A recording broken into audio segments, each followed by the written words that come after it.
หากคุณล้มเหลวหมดรูปสมสารกลับบ้านเกิดคุณจะทำอย่างไรชายคนนี้ไม่ได้ฟูมฟายตีอกชกหัวครับแต่เขาเอาเข็มแหลมแทงขาตัวเองเพื่อถ่างตาให้อ่านตำราจนจบและกลับมาเป็นอัครมหาเสนาบดีที่มีอำนาจเหนือ6แคว้นพร้อมกันโดย Timeless Epic ถอดรหัสมหากาพย์ EP 21 ลิ้นพลิกแผ่นดินตอนที่1ซูฉินจากคนไร้ค่าสู่สุดยอดนักการทูต6แคว้นสวัสดีครับท่านผู้ฟังขอต้อนรับกลับเข้าสู่มหากาพย์เลียดกกในยุคสมัยที่แผ่นดินจงหยวนกำลังสั่นสะเทือนด้วยความหวาดกลัวอย่างถึงที่สุดหลังจากที่รัฐฉินได้ผ่านการชุบตัวในเตาหลอมกฎหมายสีเลือดของซางยางทัพฉินก็ได้กลายสภาพเป็นเครื่องจักรสังหารที่ไม่มีใครกล้าต่อกรแม้ซางยางจะถูกห้าม้าแยกร่างไปแล้วแต่กษัตริย์องค์ใหม่ฉินหุยเหวินหวังก็ยังคงสืบทอดนโยบายทหารอันดุดันนั้นไว้รัฐเว่ยรัฐหานรัฐเจ้าต่างถูกกองทัพปีศาจแห่งฉินบุกเข้าบทขยี้แย่งชิงแผ่นดินไปครั้งแล้วครั้งเล่ามหาอำนาจทั้ง6แห่งภาคตะวันออกต่างนั่งไม่ติดบัลลังก์ราวกับฝูงลูกแกะที่ได้กลิ่นอายของพยัคฆ์ร้ายกำลังคืบคลานเข้ามาในยามวิกาลในยุคที่หอกและดาบเป็นเครื่องตัดสินความยิ่งใหญ่ใครเล่าจะเชื่อว่าอาวุธที่จะสามารถหยุดยั้งพยัคฆ์ร้ายแห่งกวนจงตัวนี้ได้จะไม่ใช่สุดยอดขุนพลผู้เกรียงไกรไม่ใช่กองทัพนับล้านนายแต่กลับเป็นเพียงลิ้นของบุรุษผู้หนึ่งที่ไม่มีแม้แต่ม้าศึกให้ขี่ไม่มีแม้แต่ดาบให้กวัดแกว่งบุรุษผู้นี้มีนามว่าซูฉินหรือที่ในตำราพงศาวดารเก่าแก่สำเนียงแต้จิ๋วที่เราคุ้นหูมักจะเรียกขานเขากันว่าซูจินซูฉินเป็นชาวเมืองลั่วหยางเมืองหลวงอันร่วงโรยของราชวงศ์โจวเขาเกิดในครอบครัวชาวนาและพ่อค้าธรรมดาไม่ได้มีชาติตระกูลสูงส่งแต่สิ่งที่ซูฉินมี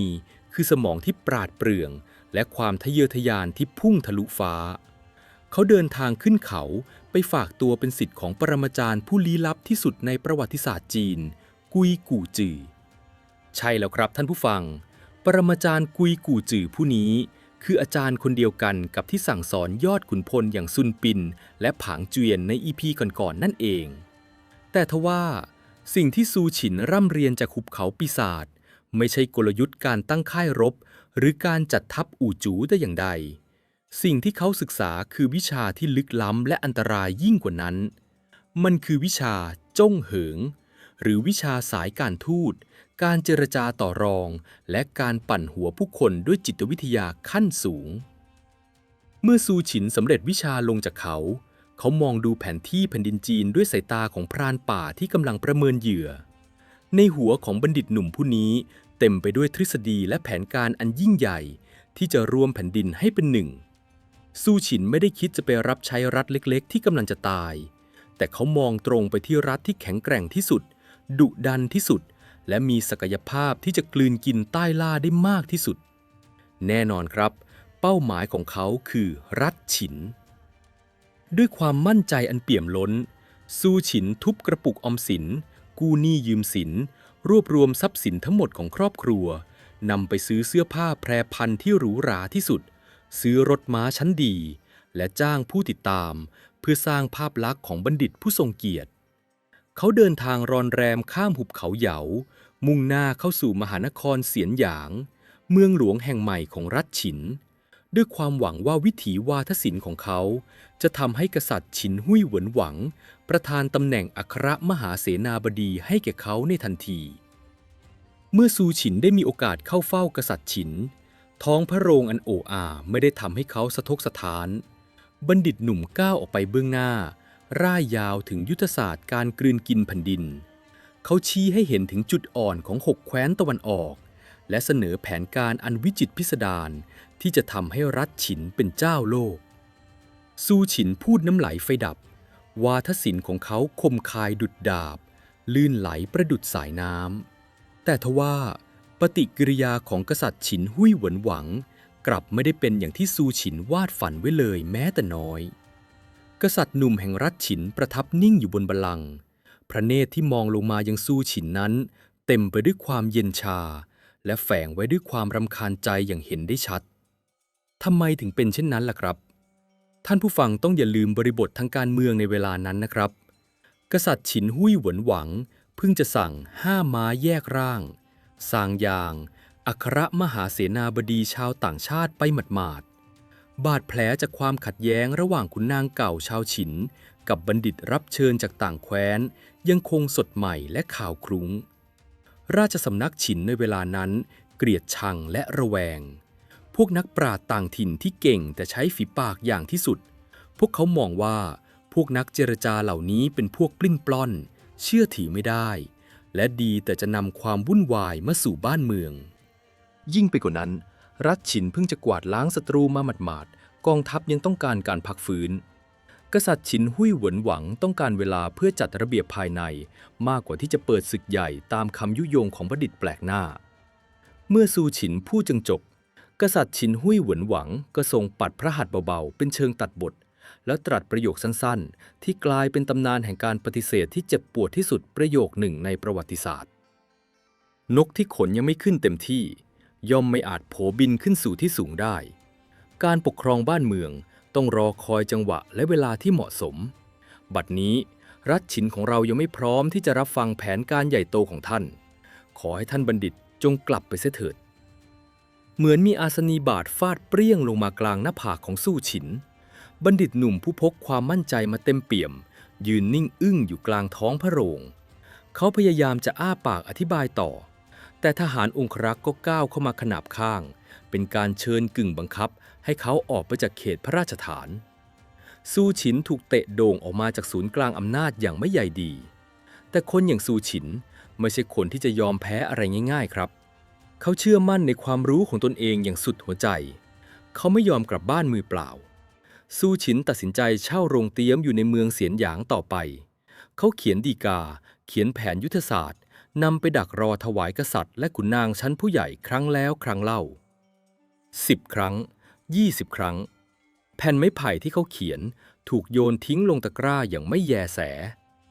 วันเวลาล่วงเลยผ่านไปเป็นแรมปีจากบัณฑิตหนุ่มผู้สง่างามซูฉินเริ่มแปรสภาพทรัพย์สินเงินทองที่เขานำติดตัวมาเริ่มร่อยหรอเขาต้องยอมขายรถม้าชั้นดีเพื่อนำเงินมาจ่ายค่าเช่าโรงเตี้ยมเมื่อเงินหมดเขาต้องขายม้าขายเครื่องประดับและในที่สุดเขาก็ต้องนำเสื้อผ้าไหมราคาแพงที่สวมใส่ไปแลกเป็นอาหารประทังชีวิตท่านผู้ฟังครับภาพของซูฉินในเวลานั้นช่างน่าเวทนาเหลือเกินจากบุรุษที่หวังจะเป็นอัครมหาเสนาบดีบัดนี้เขากลายสภาพไม่ต่างอะไรจากขอทานข้างถนนเสื้อผ้าขาดกระรุ่งกระริ่งผมเผ้ารุงรังรองเท้าฟางที่สวมใส่ก็ขาดวิ่นจนเห็นฝ่าเท้าที่แตกและเต็มไปด้วยคราบดินร่างกายที่เคยผ่าเผยกลับผอมโซจนเห็นกระดูกเมื่อไม่มีเงินแม้แต่จะซื้อเศษมันโถซูฉินก็ตระหนักว่าหากเขายังดื้อดึงอยู่ที่รัฐฉินต่อไปเขาคงต้องอดตายเป็นผีไร้ญาติอยู่ข้างกำแพงเมืองเสียนหยางเป็นแน่แท้ยอดนักเจรจาแห่งยุคจำต้องกลืนเลือดและความอัปยศลงคอเก็บม้วนตำราไม้ไผ่ที่เหลืออยู่ใส่ห่อผ้าเก่าๆแบกขึ้นหลังแล้วหันหลังก้าวเดินออกจากรัฐฉินการเดินทางขามาเขานั่งรถม้าอย่างสง่างามแต่การเดินทางขากลับเขาต้องเดินเท้าเปล่าร้อนแรมผ่านหุบเขาและป่าลึกฝ่าพายุฝนและความหนาวเหน็บข้ามแม่น้ำเหลืองที่เชี่ยวกรากเพื่อกลับสู่บ้านเกิดที่เมืองลั่วหยางทุกย่างก้าวที่ฝ่าเท้าของเขาย่ำลงบนโขดหินมันคือความเจ็บปวดที่บาดลึกลงไปในจิตวิญญาณซูฉินเดินกระเพลกไปข้างหน้าท่ามกลางเสียงลมพัดอื้ออึงเขามองดูเงาของตัวเองที่สะท้อนอยู่ในแอ่งน้ำโคลนมันคือเงาของคนขี้แพ้คนไร้ค่าที่ถูกโลกทั้งใบปฏิเสธแต่สิ่งที่ซูฉินกำลังจะเผชิญเมื่อกลับไปถึงบ้านเกิดนั้นมันโหดร้ายและกรีดแทงหัวใจยิ่งกว่าการถูกกษัตริย์รัชฉินปฏิเสธเสียอีกครับ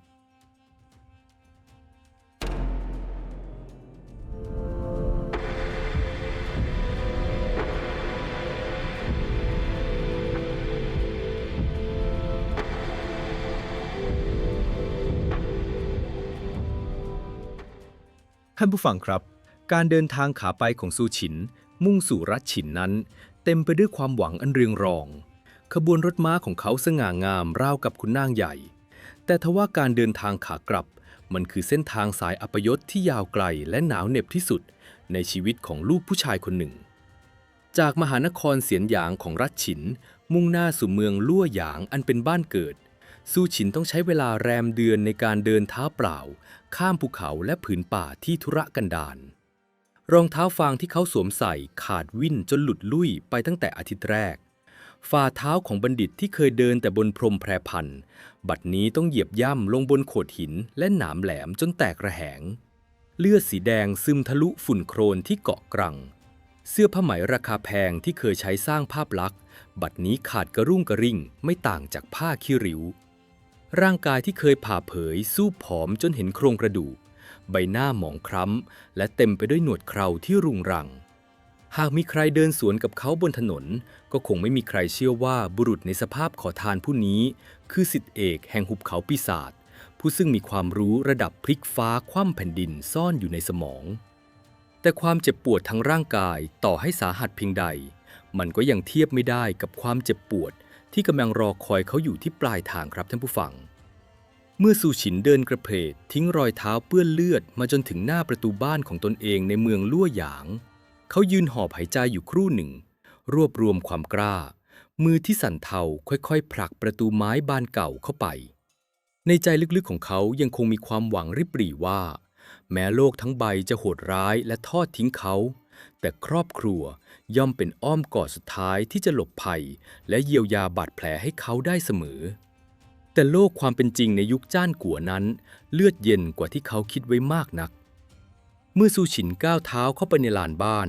บิดามารดาของเขาที่กำลังนั่งผิงไฟอยู่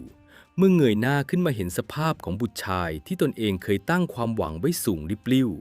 บัดนี้กลับกลายเป็นเพียงยาจกสอมซ่อพวกท่านไม่ได้ลุกขึ้นมาสวมกอดไม่ได้เอ่ยปากถามไถ่ถึงความเหน็ดเหนื่อยหรือแม้แต่จะถามว่าลูกเอ๋ยเจ้ากินอะไรมาหรือยังบิดามารดาเพียงแค่ถอนหายใจยาวสายหน้าด้วยความสมเพชและผิดหวังอย่างรุนแรงก่อนจะเบือนหน้าหนีทำราวกับว่าชายขอทานที่ยืนอยู่ตรงหน้านี้ไม่ใช่เลือดเนื้อเชื้อไขของตนเองความเงียบของบุพการีดั่งคมมีดที่กรีดลงบนหัวใจของซูฉินแต่ทว่านี่ยังไม่ใช่บาดแผลที่ลึกที่สุดครับ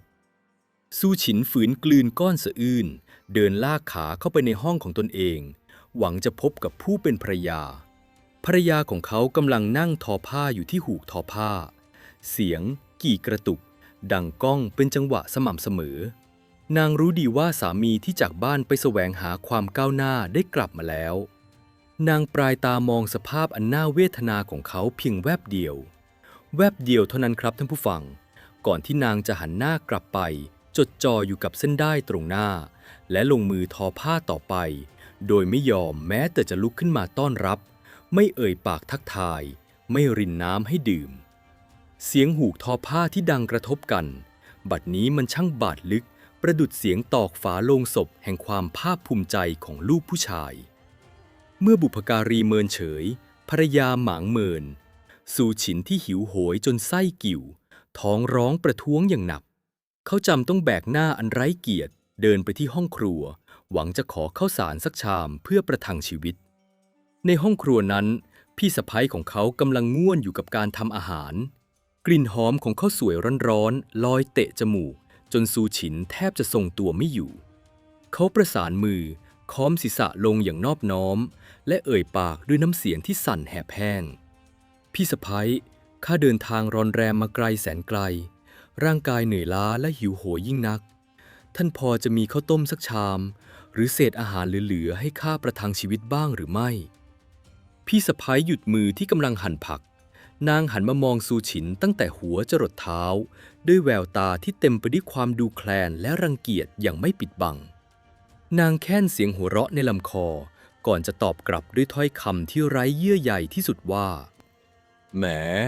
ท่านมหาบัณฑิตผู้ยิ่งใหญ่กลับมาทั้งทีจะให้กินเศษอาหารได้อย่างไรกันแต่น่าเสียดายนะฟืนในเตาก็มอดดับไปหมดแล้วข้าวสารในหม้อก็ไม่มีเหลือเผื่อแผ่สำหรับคนไร้ค่าที่เอาแต่ผลาญสมบัติของตระกูลหรอกนะ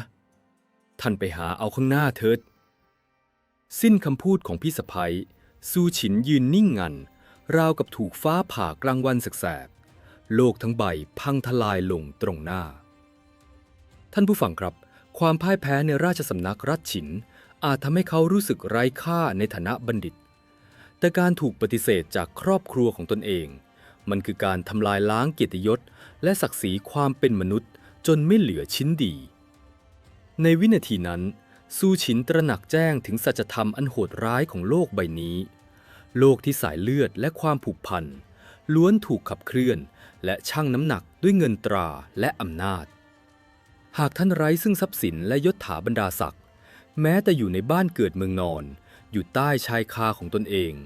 ท่านก็มีค่าต่ำต้อยยิ่งกว่าหมาจรจัดที่รอคอยเศษกระดูกเสียอีกซูฉินไม่ได้ตะโกนด่าทอ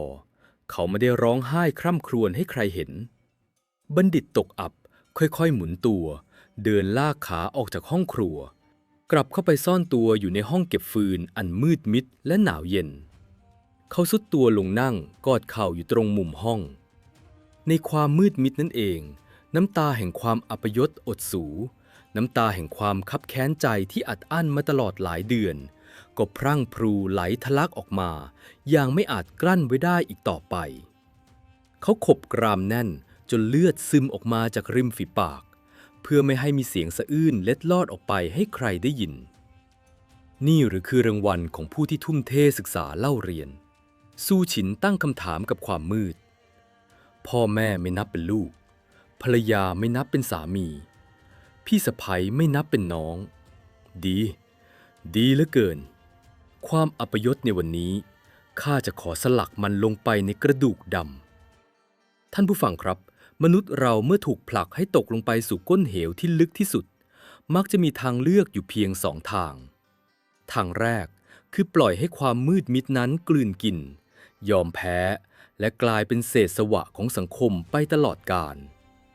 หรือทางที่2คือการใช้ความมืดมิดและความเจ็บปวดนั้นเป็นเชื้อเพลิงจุดไฟเผาผลาญความอ่อนแอของตนเอง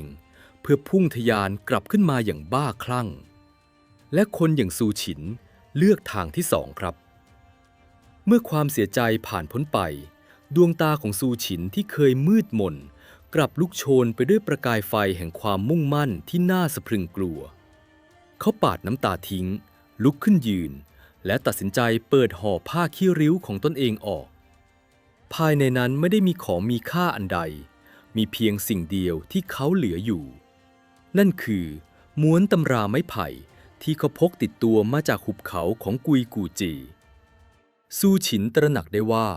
สาเหตุที่กษัตริย์รัชฉินปฏิเสธเขาไม่ใช่เพราะรัชฉินหูหนวกตาบอดแต่เป็นเพราะวิชาความรู้ที่เขาเรียนมานั้นมันยังตื้นเขินเกินไปมันเป็นเพียงทฤษฎีที่สวยหรูแต่ไม่สามารถนำมาใช้งานจริงในโลกแห่งการเมืองที่โหดร้ายได้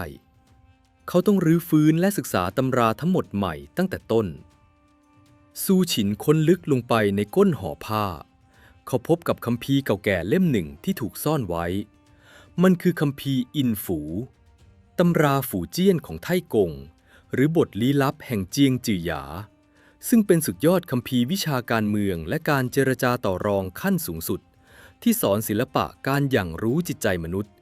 การวิเคราะห์จุดแข็งจุดอ่อนของศัตรูและการพลิกแพลงสถานการณ์ด้วยวาทศิลป์นับตั้งแต่วันนั้นเป็นต้นมาซูฉินก็ปิดประตูลั่นดานขังตัวเองอยู่แต่ในห้องอันคับแคบเขาไม่สนใจเสียงเยาะเย้ยของพี่สะใภ้ไม่สนใจสายตาที่หมางเมินของภรรยาเขาละทิ้งโลกภายนอกอย่างสิ้นเชิงเพื่อดำดิ่งลงสู่ห้วงมหาสมุทรแห่งปรัชญาและกลยุทธ์ซูฉินอ่านตำราทวนแล้วทวนเล่าตีความทุกตัวอักษรวิเคราะห์แผนที่ของแผ่นดินจงหยวนจำลองสถานการณ์การเจรจากับกษัตริย์แคว้นต่างๆในหัวนับครั้งไม่ถ้วนเขาเรียนรู้ที่จะอ่านความกลัวและความโลภของมนุษย์ซึ่งเป็นกุญแจดอกเดียวที่จะไขเข้าสู่หัวใจของบรรดาเจ้าผู้ครองแคว้นแต่ทว่าร่างกายของมนุษย์ย่อมมีขีดจำกัดครับท่านผู้ฟัง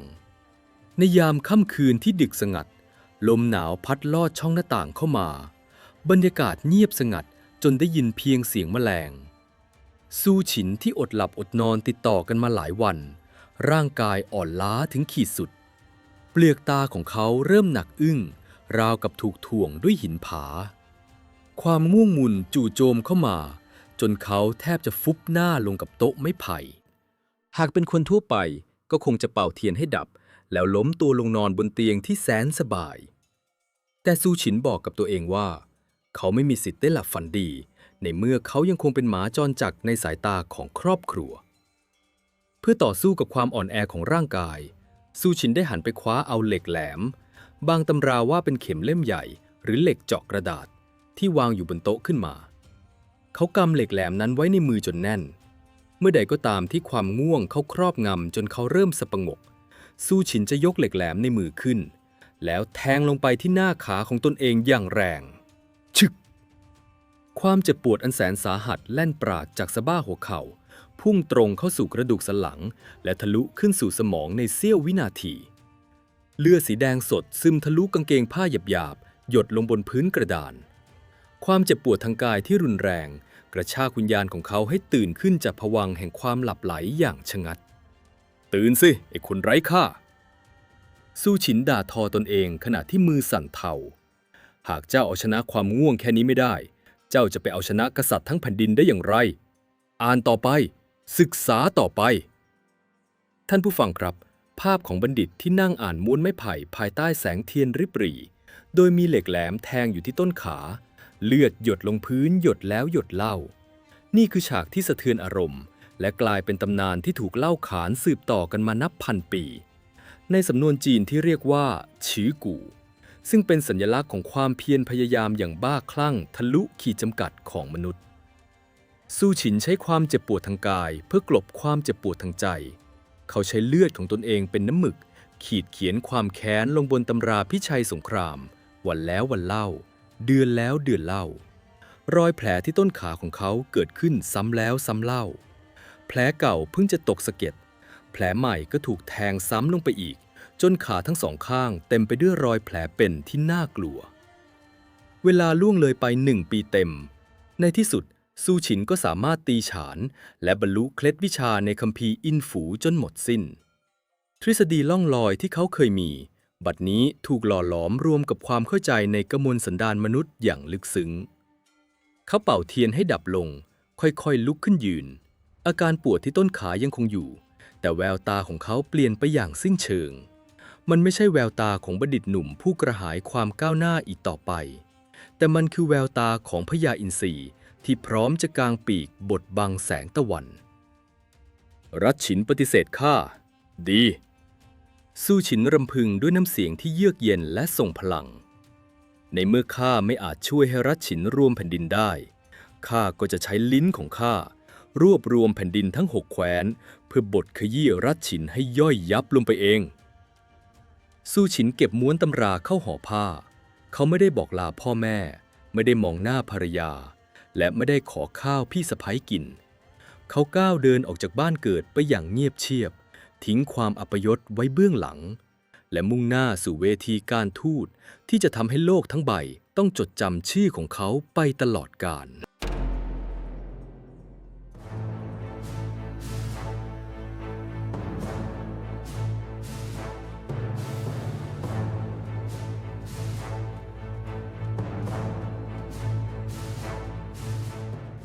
ท่านผู้ฟังครับ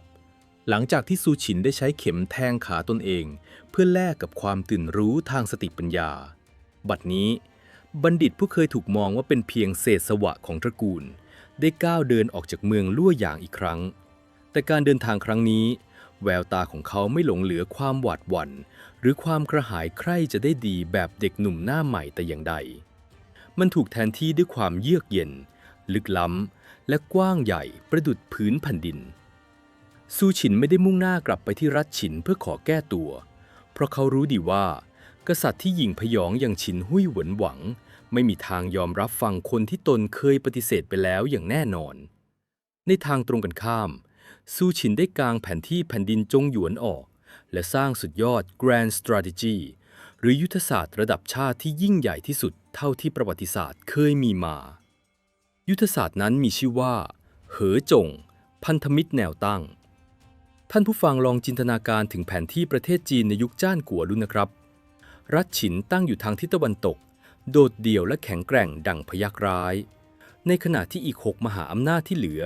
ได้แก่ รัฐเยียน รัฐเจ้า รัฐเว่ย รัฐหาน รัฐฉี และรัฐฉู่ ตั้งเรียงรายกันอยู่ทางทิศตะวันออก หากลากเส้นเชื่อมต่อ6แคว้นนี้เข้าด้วยกัน จากเหนือสุดที่รัฐเยียน ทอดยาวลงมาจรดใต้สุดที่รัฐฉู่ มันจะกลายเป็นเส้นแนวตั้งที่ทอดขวางกั้นแผ่นดินเอาไว้ ซูชินมองเห็นว่า หากรัฐทั้ง6นี้มัวแต่ทะเลาะเบาะแว้งแย่งชิงดินแดนกันเอง พวกเขาก็จะเป็นเพียงเนื้อชิ้นเล็กชิ้นน้อยที่รอให้รัฐฉินค่อยๆกลืนกินไปทีละรัฐ ซึ่งนั่นคือการโจมตีแบบแนวนอน แต่หากเขาสามารถใช้ฝีปากโน้มน้าวให้กษัตริย์ทั้ง6แคว้นยอมละทิ้งความบาดหมางแล้วหันมาจับมือเป็นพันธมิตรกันทางทหารผูกรวมกันเป็นเส้นแนวตั้งเหอจงมันจะกลายเป็นกำแพงมนุษย์และกำแพงเหล็กกล้าที่ยิ่งใหญ่ที่สุดต่อให้กองทัพปีศาจแห่งรัฐฉินจะดุร้ายเพียงใดก็ไม่มีวันที่จะทะลวงกำแพง6แคว้นนี้มาได้แนวคิดนี้ฟังดูเรียบง่ายแต่การจะทำให้กษัตริย์6พระองค์ที่มีอีโก้สูงเทียมฟ้ามีความหวาดระแวงและมีความแค้นต่อกันในอดีตยอมมานั่งจับมือกันนั้นมันเป็นภารกิจที่แทบจะเป็นไปไม่ได้แต่สำหรับชายที่เคยเอาเข็มแทงขาตัวเองมาแล้วเป็นปีๆคำว่าเป็นไปไม่ได้ไม่มีอยู่ในพจนานุกรมของเขาครับซูชินเริ่มต้นการเดินหมากกระดานแรกด้วยการเลือกเป้าหมายที่อยู่ไกลที่สุดและดูเหมือนจะอ่อนแอที่สุดนั่นคือรัฐเยียนซึ่งตั้งอยู่ทางตอนเหนือสุดของแผ่นดินอากาศหนาวเหน็บและห่างไกลจากรัฐฉินมากที่สุดเมื่อซูฉินเดินทางมาถึงราชสำนักรัฐเยียนเขาขอเข้าเฝ้ากษัตริย์เยียนหวนหวังกษัตริย์แห่งรัฐเยียนทรงประทับอยู่บนบัลลังก์ทอดพระเนตรมองบัณฑิตพเนจรผู้นี้ด้วยความแปลกใจท่านบัณฑิตท่านเดินทางมาไกลถึงเพียงนี้มีสิ่งใดจะชี้แนะแคว้นอันหนาวเหน็บของเรากระนั้นหรือเยียนหวนหวังตรัสถามซูฉินประสานมือค้อมศีรษะลงเล็กน้อยก่อนจะเริ่มต้นการวิเคราะห์ที่แทงทะลุถึงก้นบึ้งความหวาดกลัวของกษัตริย์เยียนขอเดชะองค์เหนือหัวซูฉินกล่าวด้วยน้ำเสียงกังวานรักเยียนของพระองค์นั้นแม้จะสงบสุขและอยู่ห่างไกลจากภัยคุกคามของกองทัพปีศาจแห่งรัฐฉินแต่ความสงบสุขที่ท่านเห็นมันคือภาพลวงตาพยัคฆ์ค่ะเยียนหวนหวังขมวดคิ้วภาพลวงตาเช่นไรรัฐฉินอยู่ห่างจากเราไปตั้งพันลี้ระหว่างทางยังมีรัฐเจ้ากั้นกลางอยู่พวกมันไม่มีทางยกทัพมาถึงแผ่นดินเยียนได้หรอกซูฉินแย้มยิ้มเป็นรอยยิ้มของพรานป่าที่เห็นเหยื่อเดินเข้ามาในกับดักนั่นแหละพะยะค่ะคือจุดบอดที่น่ากลัวที่สุดพระองค์ทรงคิดว่ารัฐเจ้าคือกำแพงที่ปกป้องรัฐเยียนแต่ในความเป็นจริงแล้วรัฐเยียนและรัฐเจ้ากลับทำศึกสงครามห้ำหั่นกันเองมาโดยตลอดพระองค์ทรงระแวงว่ารัฐเจ้าจะบุกมาตีเมื่อใดทรงกังวลกับหอกดาบที่อยู่หน้าบ้านจนลืมมองดูพยัคฆ์ร้ายที่กำลังลับเขี้ยวอยู่หลังเขาซูฉินก้าวเข้าไปใกล้บัลลังก์อีกก้าวหนึ่งน้ำเสียงของเขาเปลี่ยนเป็นจริงจังและกดดันหากวันใดวันหนึ่งรัฐฉินบุกเข้าบดขยี้รัฐเจ้าแล้วรัฐเยียนของพระองค์ยังคงทำตัวเป็นศัตรูกับรัฐเจ้าไม่ยื่นมือเข้าช่วยเหลือเมื่อรัฐเจ้าล่มสลายกำแพงเพียงหนึ่งเดียวของท่านก็พังทลายลงถึงเวลานั้นกองทัพฉินจะควบม้าเหยียบย่ำแผ่นดินเยียนอย่างง่ายดายราวกับพลิกฝ่ามือพระองค์มัวแต่กังวลเรื่องเพื่อนบ้านทะเลาะวิวาทแต่กลับมองข้ามกองโจรที่จะมาเผาบ้านของท่านทั้งหลังกระนั้นหรือคำพูดของซูฉินประดุจน้ำเย็นจัดที่สาดโครมเข้าใส่พระพักตร์ของกษัตริย์เยียนหวนหวังพระองค์สะดุ้งตื่นจากความประมาททันทีแล้วเราควรจะทำเช่นไรกษัตริย์เยียนตรัสถามด้วยความร้อนรนเรียบง่ายยิ่งนักพระยะค่ะซูฉินทิ้งไพ่ตายพระองค์ต้องเป็นฝ่ายยื่นมือไปผูกมิตรกับรัฐเจ้าก่อนละทิ้งความแค้นในอดีตสนับสนุนรัฐเจ้าให้เป็นด่านหน้าต้านทานรัฐฉินเมื่อแผ่นดินเยียนและเจ้าล้อมรวมเป็นพันธมิตรกันรัฐฉินก็มิกล้าขยับเขยื้อนและรัฐเยียนของพระองค์ก็จะปลอดภัยไปชั่วลูกชั่วหลานท่านผู้ฟังครับ วาทศิลป์ของซูฉินนั้นลึกล้ำตรงที่เขาไม่ได้เอาเรื่องความยิ่งใหญ่มาขายกษัตริย์เยียนแต่เขาเอาความกลัวและการเอาตัวรอดมาขายเขาชี้ให้เห็นเพนพอยต์จุดเจ็บปวดที่กษัตริย์เยียนซ่อนไว้ในใจแล้วยื่นโซลูชันทางออกที่ทำได้ทันทีและคุ้มค่าที่สุดกษัตริย์เยียนหวังตบพระอุระด้วยความตระหนักรู้พระองค์ทรงปรับปลื้มในวิสัยทัศน์ของซูฉินเป็นอย่างยิ่งทรงตระหนักแล้วว่าบัณฑิตผู้นี้ไม่ใช่คนธรรมดาจึงมีรับสั่งให้มอบรถม้าชั้นเลิศที่ประดับด้วยทองคำม้าศึกชั้นดีเครื่องราชอิสริยาภรณ์และเงินทองของมีค่ามากมายมหาศาลให้แก่ซูฉินเพื่อแต่งตั้งให้เขาเป็นราชทูตพิเศษแห่งรัฐเยียนเดินทางไปเจรจาผูกมิตรกับรัฐจ้างในทันทีบัดนี้ซูฉินไม่ใช่ขอทานที่เดินเท้าเปล่าอีกต่อไปแล้วครับแต่เขาคือทูตผู้มีอำนาจเต็มจากรัฐเยียนขบวนรถม้าของเขาสง่างามและยิ่งใหญ่มุ่งหน้าลงใต้สู่รัฐเจ้าณเมืองหลวงหานตาลแห่งรัฐเจ้ากษัตริย์เจ้าสู้โหทรงเป็นผู้นำที่กล้าหาญแต่ก็กำลังปวดหัวกับสถานการณ์บ้านเมืองรัฐเจ้าตั้งอยู่ตรงกลางแผ่นดินจงหยวนพอดีทิศตะวันตกติดรัฐฉินทิศเหนือติดรัฐเยียนทิศใต้ติดรัฐเว่ยต้องรับศึกทุกด้านประดุจชิ้นเนื้อที่วางอยู่กลางวงล้อมของฝูงหมาป่าเมื่อซูฉินในฐานะราชทูตจากเยียนก้าวเข้าสู่ท้องพระโรงการเจรจาครั้งนี้ซูฉินปรับเปลี่ยนกลยุทธ์ไปอย่างสิ้นเชิงเขาไม่พูดถึงความอ่อนแอไม่พูดถึงการหลบซ่อน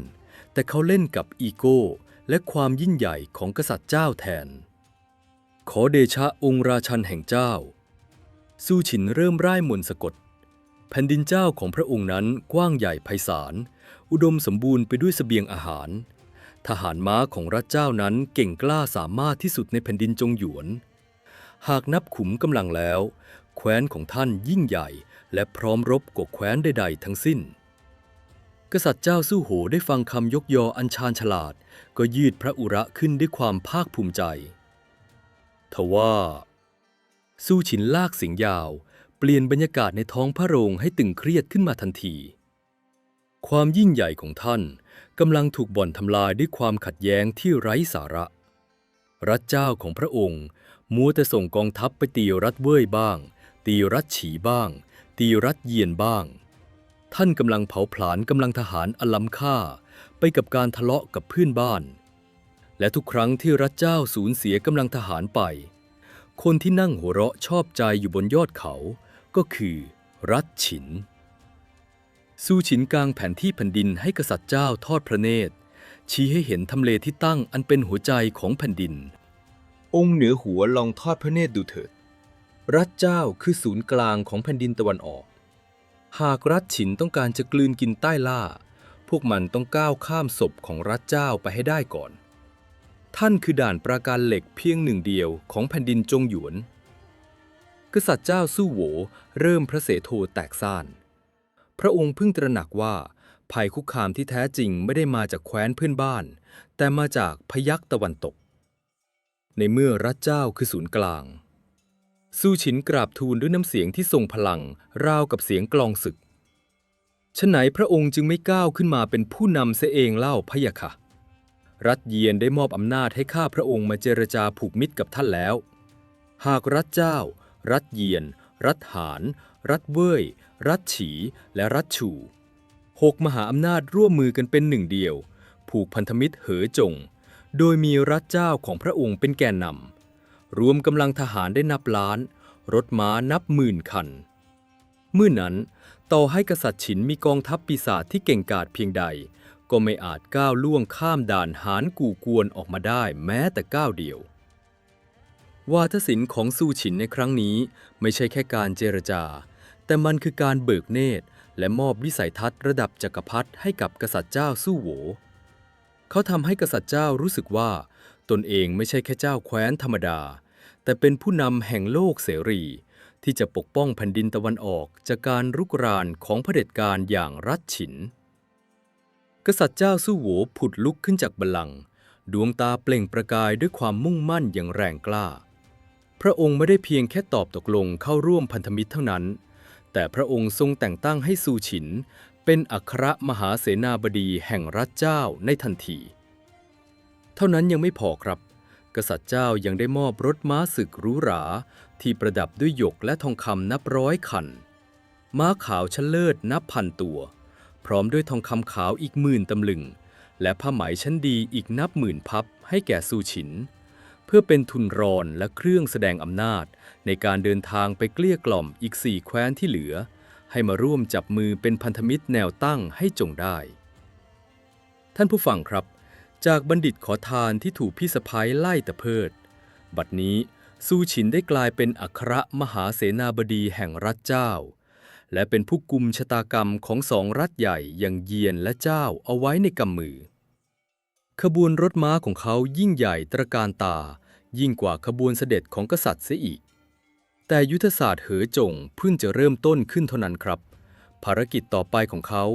คือการนำพาความตายและความหวาดกลัวไปยัดเยียดให้กับกษัตริย์อีก4 แคว้นเพื่อบีบบังคับให้พวกเขายอมสิโรราบต่อแผนการนี้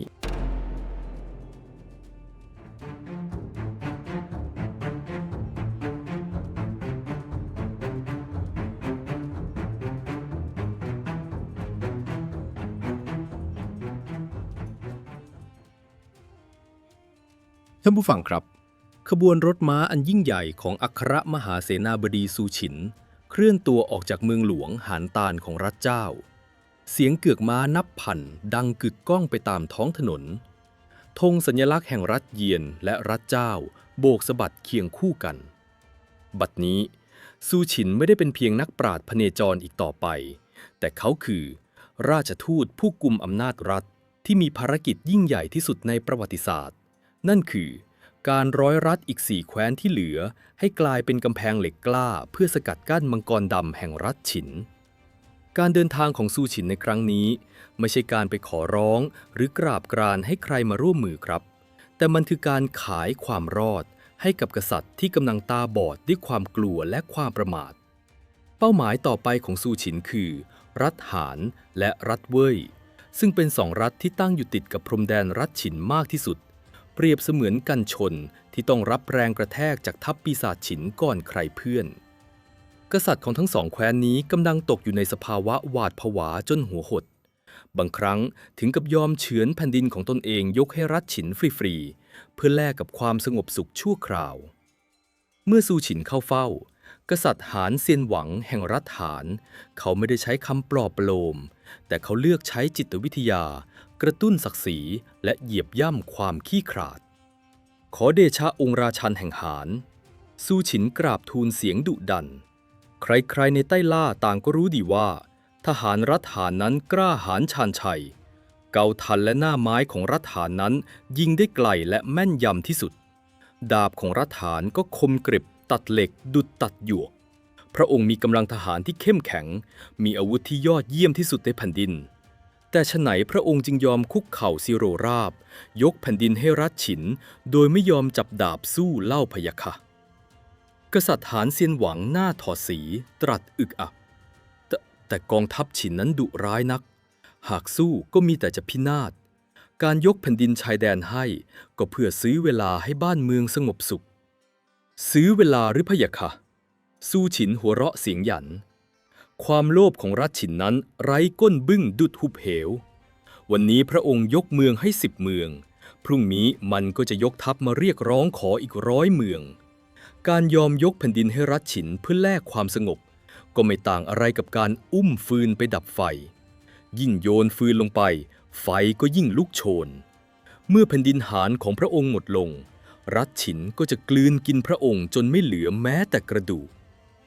คำเปรียบเปรยอุ้มฟืนดับไฟของซูฉินแทงทะลุกลางใจกษัตริย์หานอย่างจังพระองค์ทรงละอายพระทัยและตื่นรู้จากความกลัวซูฉินจึงเสนอแผนพันธมิตรเหอจงชี้ให้เห็นว่าถ้าร่วมมือกับเยียนและเจ้ารัฐหานก็ไม่ต้องสู้อย่างโดดเดี่ยวอีกต่อไปกษัตริย์หานจึงทรงตกลงเข้าร่วมพันธมิตรทันทีจากนั้นซูฉินก็เดินทางต่อไปยังรัฐเว่ยเข้าเฝ้ากษัตริย์เว่ยหุ้ยหวังกษัตริย์องค์เดียวกับที่เคยหลงกลซางยางและปล่อยให้ผางเจวียนนำทัพไปตายที่มาหลิงนั่นเองครับกษัตริย์เว่ยกำลังบอบช้ำและชราภาพ ขวัญกำลังใจตกต่ำสุดขีดสู้ฉินปรับกลยุทธ์มาใช้การปลุกระดมเกียรติยศแห่งบรรพบุรุษแผ่นดินเว่ยนั้นอุดมสมบูรณ์ประชากรหนาแน่นทหารหารเคยเกรียงไกรเป็นอันดับหนึ่งในยุคท่านอู่ฉี่และกงสู่ชั่วสู้ฉินกล่าวด้วยน้ำเสียงฮึกเหิมหากพระองค์ยอมก้มหัวเป็นขี้ข้ากษัตริย์ฉินพระองค์จะเอาหน้าไปไว้ที่ไหนเมื่อต้องไปพบกับบรรพบุรุษในปรโลกรัฐเว่ยมีชัยภูมิที่ดีมีกองทัพหลักแสนหากรวมกำลังกับพันธมิตรเหอจงเราจะเป็นฝ่ายบุกทะลวงด่านหานกู่กวนไม่ใช่รอให้พวกมันมาเคาะประตูหน้าบ้านด้วยวาทศิลป์ที่ปลุกเร้ากษัตริย์เว่ยที่เคยหมดอาลัยตายอยากกลับมารู้สึกฮึกเหิมอีกครั้งพระองค์ทรงตอบตกลงประทับตราหยกเข้าร่วมพันธมิตรอย่างไม่ลังเลผ่านไป4 แคว้นแล้วครับเยียนเจ้าหานเว่ยบัดนี้กำแพงแห่งภาคกลางถูกสร้างเสร็จแล้วแต่สู้ฉินรู้ดีว่าหากปราศจากมหาอำนาจมังกรตะวันออกและพยัคฆ์แดนใต้พันธมิตรนี้ก็ยังไม่แข็งแกร่งพอเขาจึงมุ่งหน้าสู่รัฐฉีมหาอำนาจแห่งทิศตะวันออกที่ร่ำรวยที่สุดทะนงตัวที่สุดและคิดว่าตนเองปลอดภัยที่สุดเพราะมีรัฐอื่นคอยบังหน้าไว้หมดแล้วเมื่อเข้าเฝ้ากษัตริย์ฉีเซเวียนหวังสู้ฉินต้องเจอกับกษัตริย์ที่มีความชะล่าใจและเย่อหยิ่งสู้ฉินจึงใช้กลยุทธ์ทำลายภาพลวงตาแห่งความปลอดภัยรัฐฉีของพระองค์ช่างเจริญรุ่งเรืองยิ่งนักกองทัพก็นับแสนทรัพย์สินก็มหาศาลสู้ฉินเอ่ยชมก่อนจะเปลี่ยนน้ำเสียงเป็นเย็นเยียบทว่าขุนนางของพระองค์ช่างโง่เขลานักที่ทูลแนะนำให้พระองค์ผูกมิตรกับรัฐฉินกษัตริย์ฉีทรงกริ้วเจ้ากล้าดีอย่างไรมาด่าขุนนางของข้า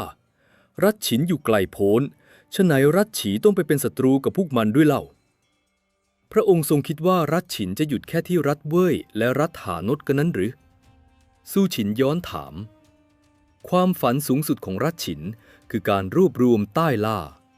หากวันใดที่หานและเว่ยถูกทำลายรัฐเจ้าและรัฐเยียนถูกบดขยี้รัฐฉีของพระองค์ที่เคยรุ่งเรืองจะกลายเป็นเหยื่ออันโอชะชิ้นสุดท้ายที่รอให้พวกมันมารุมถึงการเป็นคนสุดท้ายที่ถูกเสือสิงโตจับกินก็ไม่ได้แปลว่าท่านจะไม่ถูกกินนะพะยะค่ะฉะไหนพระองค์ไม่สร้างแนวกันไฟเสียตั้งแต่วันนี้ในขณะที่ยังมีเพื่อนบ้านคอยเป็นโล่ให้เล่าคำเตือนสติที่เฉียบขาดทำให้กษัตริย์ฉีเซเวียนหวังเหงื่อตกพระองค์ทรงเห็นภาพโดมิโนที่จะล้มทับรัฐฉีในอนาคตจึงทรงรีบลงนามเข้าร่วมพันธมิตรอย่างรวดเร็วและแล้วก็มาถึงจิ๊กซอว์ชิ้นสุดท้ายชิ้นที่ใหญ่ที่สุดทรงพลังที่สุดและเย่อหยิ่งที่สุดรัฐชูแห่งแดนใต้รัฐชูมีอาณาเขตกว้างใหญ่ไพศาลที่สุดในบรรดา7 แคว้นกษัตริย์ชูเว่ยหวัง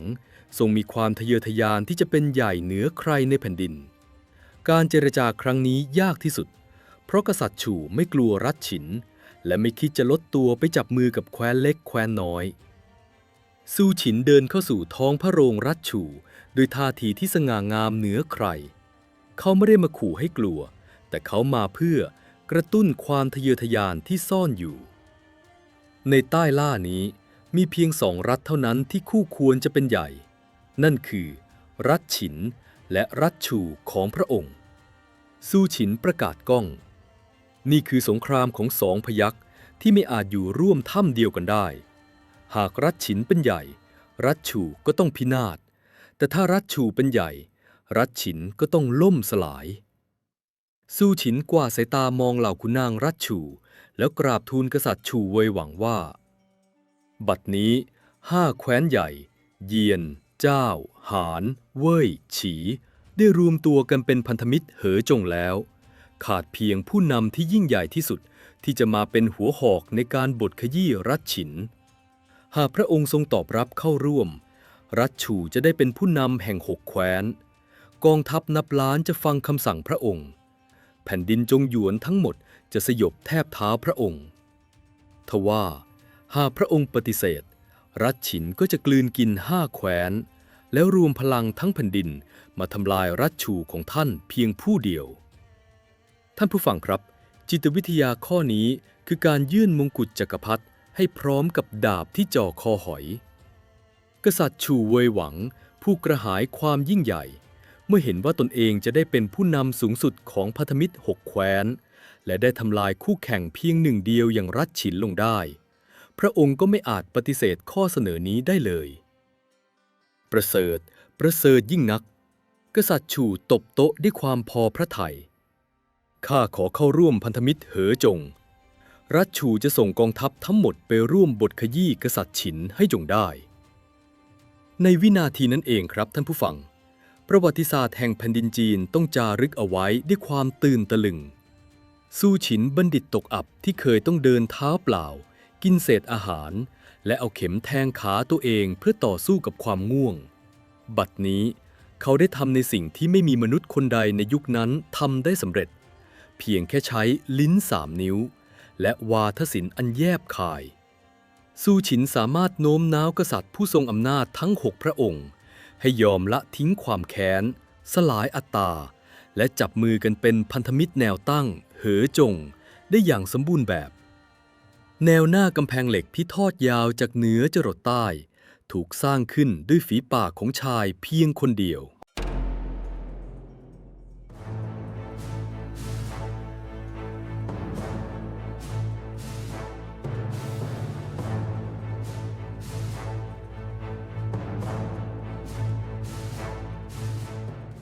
ท่านผู้ฟังครับเมื่อกษัตริย์ทั้ง6 แคว้นใหญ่เยียนเจ้าหานเว่ยฉีและฉู่ต่างก็ประทับตราหยกยอมรับข้อตกลงในการสร้างพันธมิตรแนวตั้งหรือเหอจงได้สำเร็จแผ่นดินจงหยวนที่เคยแตกแยกและห้ำหั่นกันเองมานานนับร้อยปีก็ได้หลอมรวมกันเป็นแผ่นเหล็กกล้าผืนเดียวอย่างปาฏิหาริย์และผู้ที่เป็นแกนกลางเป็นมันสมองและเป็นผู้บังคับบัญชาสูงสุดของกำแพงเหล็กกล้านี้ก็ไม่ใช่กษัตริย์องค์ใดแต่คือชายหนุ่มจากเมืองลั่วหยางนามว่าซูฉินเพื่อเป็นการแสดงออกถึงความไว้วางใจและอำนาจอันเบ็ดเสร็จกษัตริย์ทั้ง6 แคว้นได้มีมติเป็นเอกฉันท์แต่งตั้งให้ซูฉินดำรงตำแหน่งอัครมหาเสนาบดีแห่ง6 แคว้นในเวลาเดียวกันท่านผู้ฟังลองจินตนาการถึงภาพความยิ่งใหญ่ที่ประวัติศาสตร์ต้องจารึกดูสิครับในยุคโบราณตราประทับอาญาสิทธิ์หรือตราทัพคือตัวแทนของอำนาจสูงสุดในการบริหารบ้านเมืองและสั่งการกองทัพขุนนางคนหนึ่งหากได้ครอบครองตราประทับเพียงแคว้นเดียวก็ถือว่ามีอำนาจล้นฟ้ารุ่งโรจน์เหนือผู้คนนับล้านแล้วแต่นี่ซูฉินมีตราประทับทองคำที่ห้อยอยู่ข้างเอวถึง6 แคว้นเขาคือบุรุษผู้กุมชะตากรรมของแผ่นดินตะวันออกทั้งหมดกองทัพนับล้านนายรถม้าศึกนับหมื่นคันเสบียงอาหารที่กองเป็นภูเขาเหล่ากาล้วนรอฟังคำสั่งจากริมฝีปากของเขาเพียงคนเดียวข่าวการรวมตัวของพันธมิตร6 แคว้นภายใต้การนำของอัครมหาเสนาบดีซูฉินดังสถานสะเทือนไปไกลถึงมหานครเสียนหยางเมืองหลวงของรัฐฉิน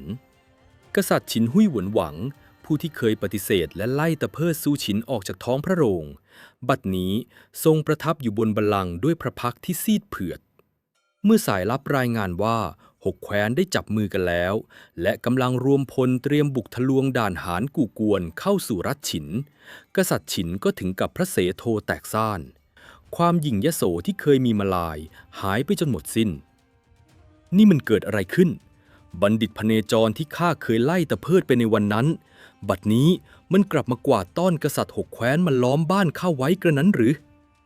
กษัตริย์ฉินหุยหวนหวังตรัสด้วยความหวาดกลัว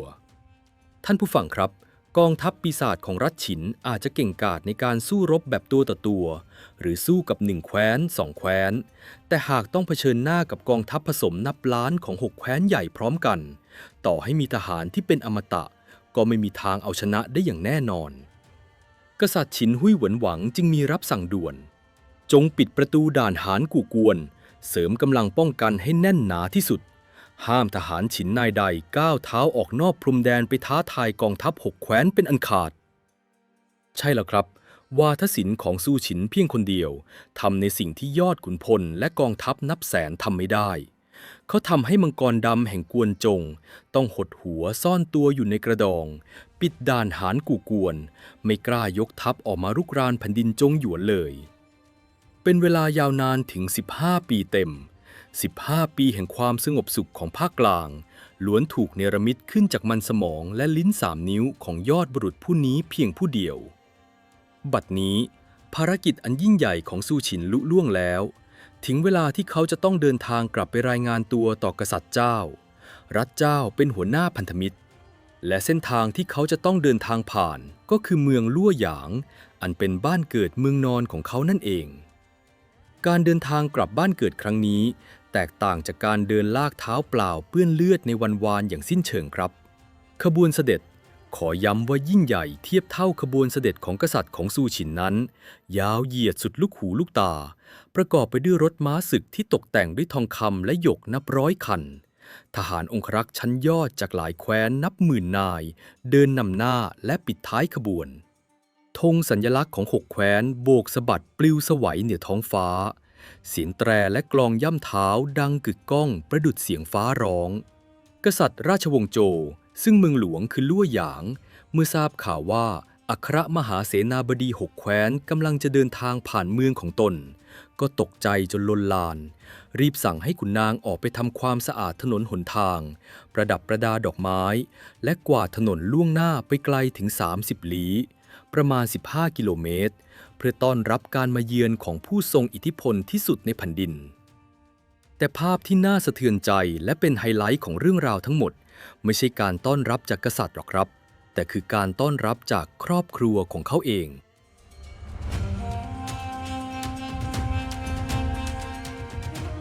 เมื่อขบวนรถม้าอันเกรียงไกรของซูฉินเคลื่อนตัวเข้าสู่เมืองลั่วหยางชาวเมืองนับแสนต่างเบียดเสียดกัน2 ข้างทางเพื่อแย่งกันยนต์โฉมบุรุษผู้พลิกฟ้าคว่ำแผ่นดินทุกคนต่างกระซิบกระซาบด้วยความตกตะลึงว่านั่นใช่ซูฉินจริงๆหรือบัณฑิตตกอับที่เคยถูกตราหน้าว่าเป็นตัวผลาญสมบัตินั่นหรือที่หน้าบ้านตระกูลสู่บิดามารดาภรรยาและพี่สะใภ้ของซูฉินต่างแต่งกายด้วยเสื้อผ้าที่ใหม่และสะอาดที่สุด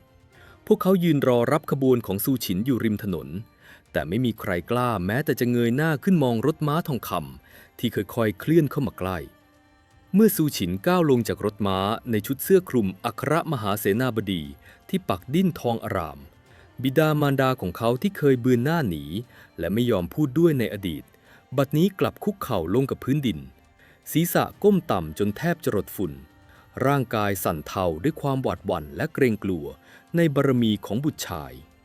ภรรยาของเขาที่เคยนั่งทอผ้าและเมินเฉยต่อสามีผู้หิวโหยบัดนี้ก้มหน้างุดไม่กล้าแม้แต่จะสบสายตานางแอบชำเลืองมองสามีด้วยหางตาและตัวสั่นเทาราวกับลูกนกตกน้ำแต่ภาพที่สะกดสายตาของซูฉินและผู้คนรอบข้างมากที่สุดคือภาพของพี่สะใภ้ผู้ที่เคยเยาะเย้ยถากถางและปฏิเสธที่จะหุงข้าวให้เขากินในวันที่เขาหิวโหยแทบขาดใจบัดนี้นางไม่ได้เพียงแค่คุกเข่าธรรมดาครับพงศาวดารบันทึกไว้อย่างชัดเจนและเจ็บแสบที่สุดว่าพี่สะใภ้ของซูฉินคลานเข่าประดุจงูเลื้อยนางหมอบราบลงกับพื้นค่อยๆคลานเข่าเข้ามาหาซูฉินอย่างช้าๆใบหน้าแนบชิดกับพื้นดินไม่กล้าแม้แต่จะหายใจแรงซูฉินมองดูภาพครอบครัวของตนเองที่หมอบกราบอยู่แทบเท้าความรู้สึกในใจของเขามันช่างสับสนปนเปมันไม่มีความสะใจไม่มีความโกรธแค้นหลงเหลืออยู่อีกแล้วมันมีเพียงความสมเพชและสัจธรรมอันหนาวเหน็บที่เกาะกุมหัวใจซูฉินก้าวเดินเข้าไปหยุดอยู่ตรงหน้าพี่สะใภ้เขาก้มลงมองนางแล้วเอ่ยถามด้วยน้ำเสียงที่ราบเรียบแต่ดังก้องไปถึงก้นบึ้งหัวใจว่าพี่สะใภ้ในวันนั้นท่านหยิ่งยโสและดุด่าข้าอย่างรุนแรงฉะไหนวันนี้ท่านจึงต้องยอมลดตัวลงมาคลานเข่าหมอบกราบข้าถึงพี่นี้เล่าพี่สะใภ้ยังคงหมอบราบอยู่กับพื้นนางตอบกลับด้วยเสียงที่สั่นเครือและเป็นประโยคที่สะท้อนสันดานดิบของมนุษย์ได้เจ็บปวดที่สุดตลอดกาลเพราะบัดนี้ท่านมีตำแหน่งที่สูงส่งล้นฟ้าและมีเงินทองมากมายมหาศาลนะสิเจ้าค่ะสิ้นประโยคนั้นซูฉินนิ่งอึ้งไปชั่วขณะเขาแหงนหน้ามองท้องฟ้าสูญสิ้นคำพูดใดๆคำตอบของพี่สะใภ้มันช่างซื่อตรงและไร้ซึ่งการเสแสร้งใดๆมันคือสัจธรรมที่ลอกคราบเปลือกนอกของมนุษย์ออกจนหมดสิ้นซูฉินถอนหายใจยาวแววตาของเขาเต็มไปด้วยความปลงตก ก่อนที่ยอดอัครมหาเสนาบดี6 แคว้นจะเอื้อนเอ่ยประโยคอมตะที่ถูกจารึกไว้ในหน้าประวัติศาสตร์และกรีดแทงหัวใจผู้คนมาจนถึงทุกวันนี้อนิจจายามยากไร้ตกต่ำแม้แต่พ่อแม่ผู้ให้กำเนิดก็ยังไม่นับเราเป็นลูกแต่ยามมั่งมีสีสุขรุ่งเรืองด้วยอำนาจแม้แต่ญาติพี่น้องก็ยังหวาดกลัวและยอมเสียโรราบหากมนุษย์เกิดมาบนโลกใบนี้ล้วนถูกผูกมัดและประเมินค่าด้วยอำนาจและเงินตราแล้วไซร้ข้าซูฉินจะมีชีวิตอยู่โดยไม่แสวงหาความยิ่งใหญ่ได้อย่างไรกันซูฉินไม่ได้สั่งลงโทษครอบครัวของตนเองครับเพราะเขาตระหนักแล้วว่าพวกเขาไม่ใช่คนเลวร้ายพวกเขาก็แค่มนุษย์ธรรมดาที่ไหลไปตามกระแสของโลกที่บูชาความสำเร็จเขาจึงสั่งให้นำเงินทองนับหมื่นตำลึงที่ได้มาแจกจ่ายให้กับญาติพี่น้องและชาวบ้านในเมืองลั่วหยางจนหมดสิ้นใครที่เคยช่วยเหลือเขาแม้เพียงข้าว1 ชามเขาตอบแทนด้วยทองคำนับ100ตำลึงบุรุษผู้ใช้ลิ้นพลิกแผ่นดินได้เดินทางมาถึงจุดสูงสุดของชีวิตและเข้าใจกมลสันดานมนุษย์อย่างถ่องแท้บัดนี้เขายืนอยู่บนจุดสูงสุดของ6 แคว้นมังกรดำแห่งรัฐฉินถูกขังไว้หลังกำแพงตำนานของซูฉินได้พิสูจน์ให้โลกเห็นแล้วว่าสติปัญญาและวาทศิลป์หากถูกหลับจนคมกริบย่อมทรงอานุภาพเหนือกว่ากองทัพนับล้าน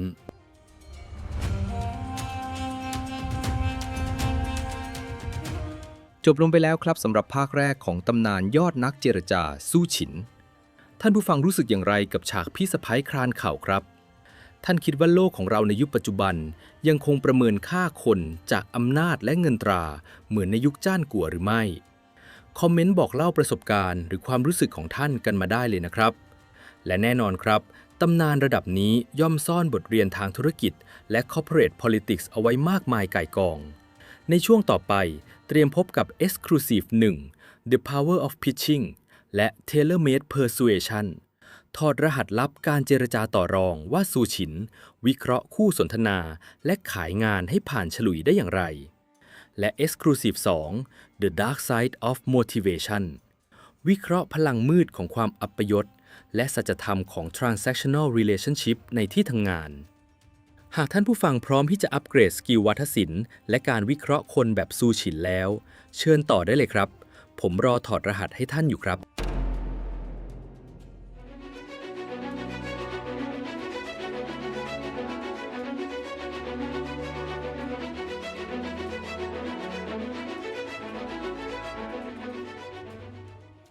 สวัสดีครับท่านผู้ฟัง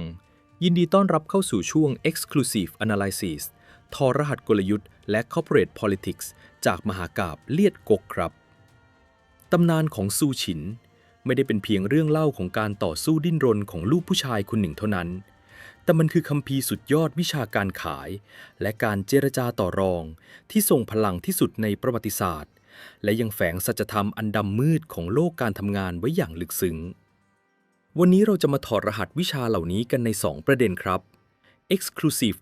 1 The Power of Pitching และ Tailor-made Persuasion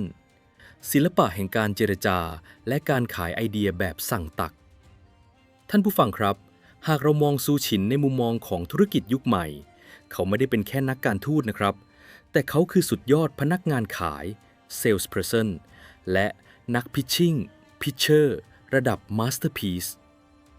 สินค้าที่ซูฉินนำไปเร่ขายให้กับกษัตริย์ทั้ง6 แคว้นไม่ใช่สินค้าที่จับต้องได้แต่มันคือความรอด Survival และวิสัยทัศน์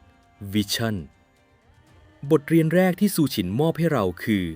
ความล้มเหลวของการใช้ Pitch Deck เดียวกับลูกค้าทุกคน One Size Fits All จำตอนที่ซูฉินไปเสนอตัวที่รัฐฉินได้ไหมครับ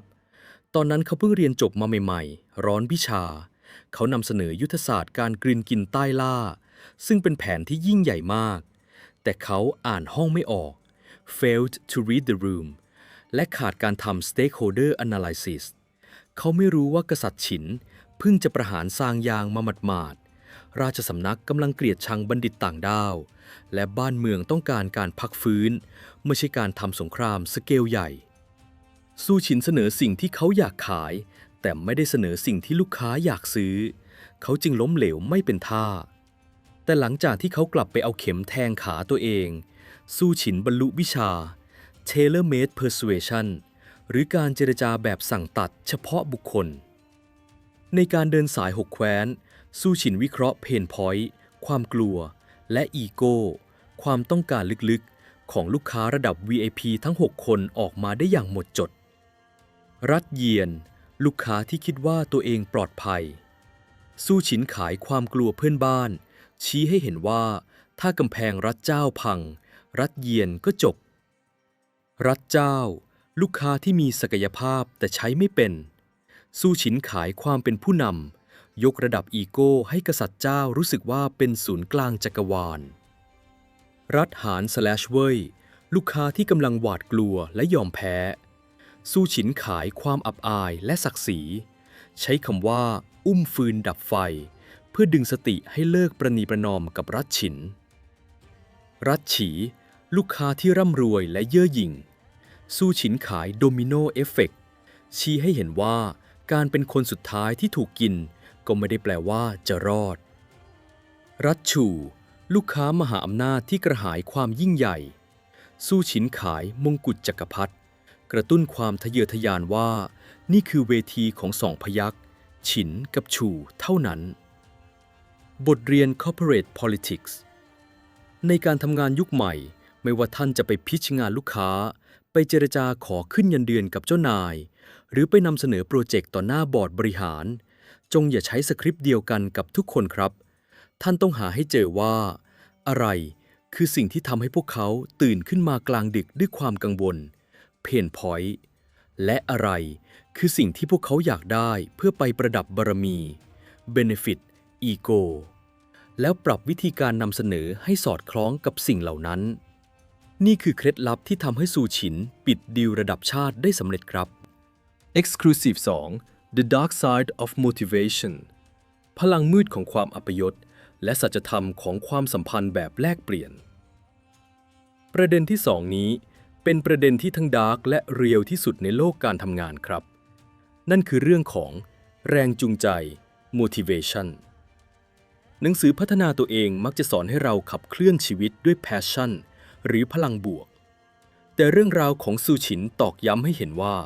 บางครั้งพลังลบความอัปยศและความโกรธแค้น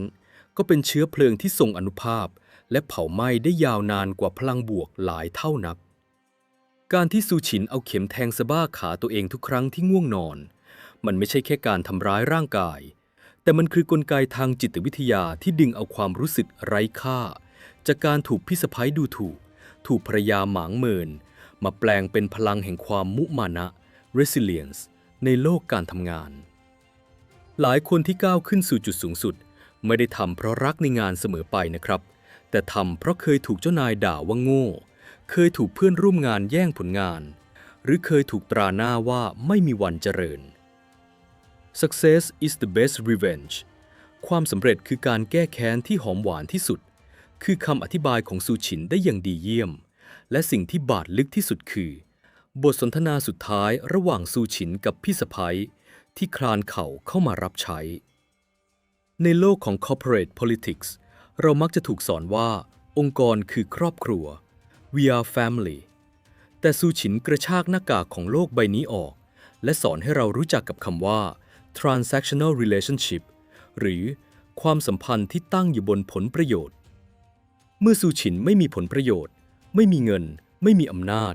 แม้แต่ครอบครัวแท้ๆก็ยังไม่นับเขาเป็นสายเลือดแต่พอเขามีอำนาจล้นฟ้าทุกคนกลับยอมซีโรราบหมอบกราบนี่ไม่ใช่เพราะพวกเขารักซูฉินมากขึ้นนะครับแต่พวกเขารักอำนาจของซูฉินตั้งหากบทเรียนสำหรับเราคืออย่าคาดหวังความรักหรือความภักดีแบบไม่มีเงื่อนไขในโลกของการทำงานและบางครั้งอาจรวมถึงในชีวิตจริงด้วยหน้าที่ของเราไม่ใช่การไปนั่งน้อยเนื้อต่ำใจว่าทำไมไม่มีใครเห็นค่าแต่หน้าที่ของเราคือการสร้างมูลค่าและอำนาจการต่อรอง leverage ให้กับตัวเองเมื่อใดที่ท่านเป็นคนที่มีประโยชน์เป็นคนที่องค์กรขาดไม่ได้หรือเป็นคนที่กุมผลประโยชน์ของผู้อื่นไว้ในมือเมื่อนั้นความเคารพการต้อนรับ และไมตรีจิตจะพุ่งตรงเข้ามาหาท่านเองโดยที่ท่านไม่ต้องเอ่ยปากขอเลยครับ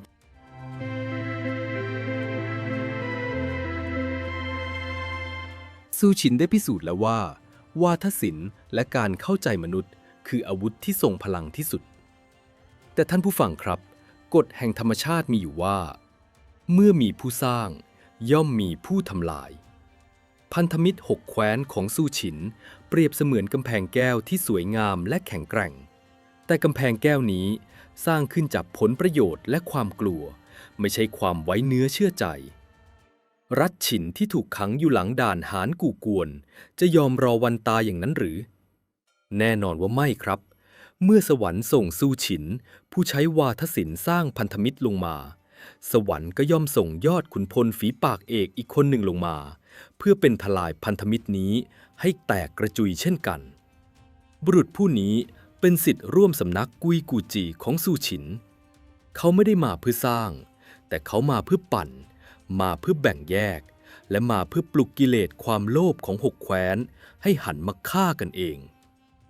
เตรียมพบกับสุดยอดนักจิตวิทยาสายมืดผู้ใช้ความโลภเป็นอาวุธในตอนต่อไปกับลิ้นพลิกแผ่นดินตอนที่2จางอี้ยอดนักปั่นผู้ทุบพันธมิตรแตกกระจุย